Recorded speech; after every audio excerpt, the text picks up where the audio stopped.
All right, guys, here we are again. We're estimating sums and differences today of decimals. So it's lesson 5-2. All right, so we're going to look at a couple problems and then write them in our notes. There's not a ton of notes that we need to do here, but there's definitely a little bit. Okay, so if we take this problem, we want to estimate by rounding to the nearest one. All right, so let's write this in our book because this will be our example for one of our examples for our notes. So we're going to estimate by rounding. Make sure you write this down. And it was to the nearest one.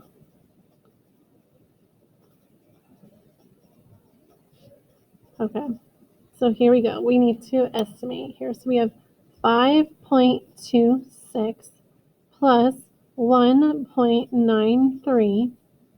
We want an approximate answer. We do the heat waves. So what we want to do now, make sure you guys can see everything. All right, so what we want to do now is round this to the nearest one. So the 1 is here. So I look at this next number, the 2, the number to the right, and it's not 5 or more. So this is going to stay 5. Okay, and we're adding. Then I take the 1 over here, which is the 1s.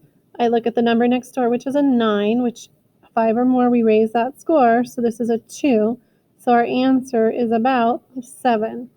So 5 and 2600ths and 1 and 9300ths makes about 7 when you estimate.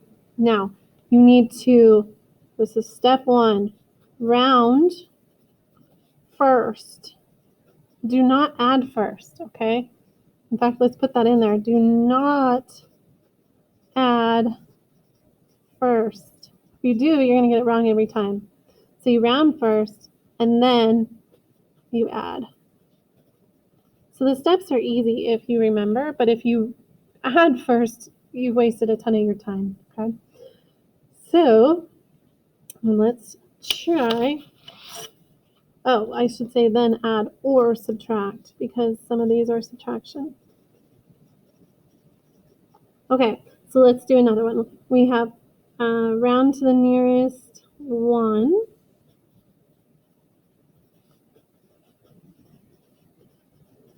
Okay, so this one is round to the nearest 1, and here's the problem that goes with that. You have 5.98. So 5 and, oh, you can't see it, sorry. 5 and 98 hundredths.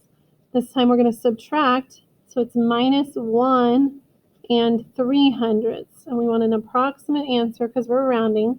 So go back to our directions. We're going to round first. So let's go down here. We want to round to the nearest 1. This is my 1.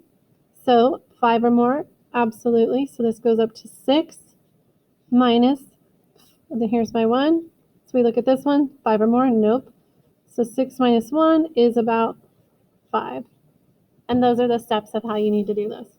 So let's actually come over to your homework, which you're not doing, but I like to take some examples from the homework. Let's do number 1. So I know it's money, so I'm going to go ahead and put a dollar sign here just so I don't forget that. And it says round each decimal to the nearest 1, then add or subtract. So we have $3.85. We look at the 1s and we look next door. This is an 8, so 5 or more. We're going to raise this to 4. Okay, the 2, I look at the 1 over here. 5 or more, nope. So this is going to stay 2. 4 minus 2 is 2. Guys, it's really this easy, okay? Let's look, we'll do 2 and 3 just so we have these done. All right, so we're going to round to the nearest 1 again. So this is my 1.